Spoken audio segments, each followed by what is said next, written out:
ನಮ್ಮ ಮನೆಯವ್ರಿಗೆ ಅಕ್ಷಯ ತೃತೀಯ ಬರ್ತಿದೆ, ಚಿನ್ನ ಕೊಡಿಸ್ರಿ ಅಂದರೆ ಮೀನು ತಂದು ಕ್ಲೀನ್ ಮಾಡು ಅಂದ್ಬಿಡದ. ಹಾಯ್ ಎಲ್ಲರಿಗೂ ನಮಸ್ಕಾರ, welcome to my mini vlog. ಇವತ್ತು ಬೆಳಗ್ಗೆ ತಿಂಡಿಗೆ ನಾನು ಖಾರ ಪೊಂಗಲ್ ಮಾಡಿದ್ದೆ. ಇದು ಆಲ್ಮೋಸ್ಟ್ ನನ್ನ ಫೇವ್ರೆಟ್ ತಿಂಡಿ. ಇದು ಎಲ್ಲಿ ಫಸ್ಟ್ ಟೈಮ್ ನಾನು ತಿಂದಿದ್ದು ಅಂದರೆ ಮಂತ್ರಾಲಯದಲ್ಲಿ. ಅಲ್ಲಿ ತಿಂದು ಅವಾಗಿಂದ ನನಗಿದು ಫೇವ್ರೆಟು. ನಾನು ಆಲ್ಮೋಸ್ಟ್ ಮನೇಲಿ ಮಾಡ್ತಾನೆ ಇರ್ತೀನಿ.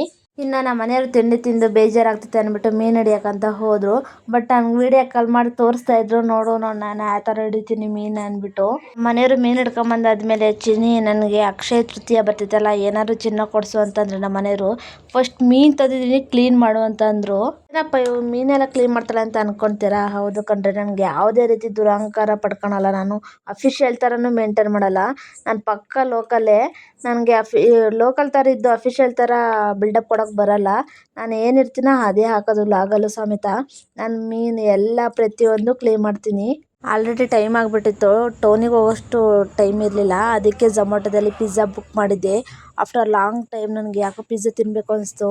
ಇತ್ತೀಚೆಗೆ ನಾನು ಜಂಕ್ ಫುಡ್ ತಿನ್ನೋದು ಬಿಟ್ಬಿಟ್ಟಿದ್ದೀನಿ. ಯಾಕಂದರೆ ನಮ್ಮ ಮನೆಯವ್ರು ಬೈತಾರೆ ಜಾಸ್ತಿ ಜಂಕ್ ಫುಡ್ ತಿನ್ನಬೇಡ ಅಂದ್ಬಿಟ್ಟು. ಅದಕ್ಕೆ ಆಫ್ಟರ್ ಲಾಂಗ್ ಟೈಮ್ ಆಗಿತ್ತು. ನೀವೇ ನೋಡ್ದಂಗೆ ನಾನು ಇತ್ತೀಚೆಗೆ ಎಲ್ಲೋ ಜಂಕ್ ಫುಡ್ ತಿನ್ನಲ್ಲ, ಎಲ್ಲೋ ಅಪರೂಪ ಅಷ್ಟೇ. ಆವಾಗಲೇ ಮೀನು ಕ್ಲೀನ್ ಮಾಡಿದ್ನಲ್ಲ, ಅದಕ್ಕೆ ಮಸಾಲೆ ಚಿಕ್ಕಿದ್ದೆ ತವಾ ಫ್ರೈ ಮಾಡೋಣ ಅಂದ್ಬಿಟ್ಟು. ನಾನು ತವಾ ಫ್ರೈಗೆ ಆಲ್ಮೋಸ್ಟ್ ಎಲ್ಲರಿಗೂ ಇಷ್ಟ. ನಮ್ಮ ಮಾವ ಸಮೇತ ಭಾನುವಾರ ಕೇಳಿದರು ತವಾ ಫ್ರೈ ಮಾಡಿಕೊಡು ಅಂದ್ಬಿಟ್ಟು. ಬಟ್ ಅವಾಗ ಮೀನು ಹಿಡ್ಕೊಂಬಂದಿಲ್ಲ, ನಾನು ಸ್ವಲ್ಪ ಊರಿಗೆ ಹೋಗೋಕೆ ಬ್ಯುಸಿ ಇದ್ದೆ. ಹಾಗಾಗಿ ಇವತ್ತು ಮಾಡಿದ್ದೆ. ರಾಘವ್ರ ಅತ್ತೆಯರಿಗೆಲ್ಲ ಸಖತ್ ಇಷ್ಟ ತವಾ ಫ್ರೈ ಅಂದರೆ. ಎಲ್ಲರಿಗೂ ಮಾಡಿಕೊಟ್ಟೆ. ಈ ವ್ಲಾಗ್ ಇಲ್ಲಿಗೆ ಎಂಡ್ ಮಾಡ್ತಿದ್ದೀನಿ. ಪ್ಲೀಸ್ ಎಲ್ಲರೂ ನನ್ನ ವ್ಲಾಗ್ನ ಲೈಕ್ ಮಾಡಿ, ಶೇರ್ ಮಾಡಿ, ಕಮೆಂಟ್ ಮಾಡಿ, ಹಾಗೆ ಸಬ್ಸ್ಕ್ರೈಬ್ ಮಾಡಿ. ಇವಾಗ ಯಾವ ಥರ ಸಪೋರ್ಟ್ ಮಾಡ್ತೀರಾ ಮುಂದೆನೂ ಅದೇ ಥರ ಸಪೋರ್ಟ್ ಮಾಡಿ.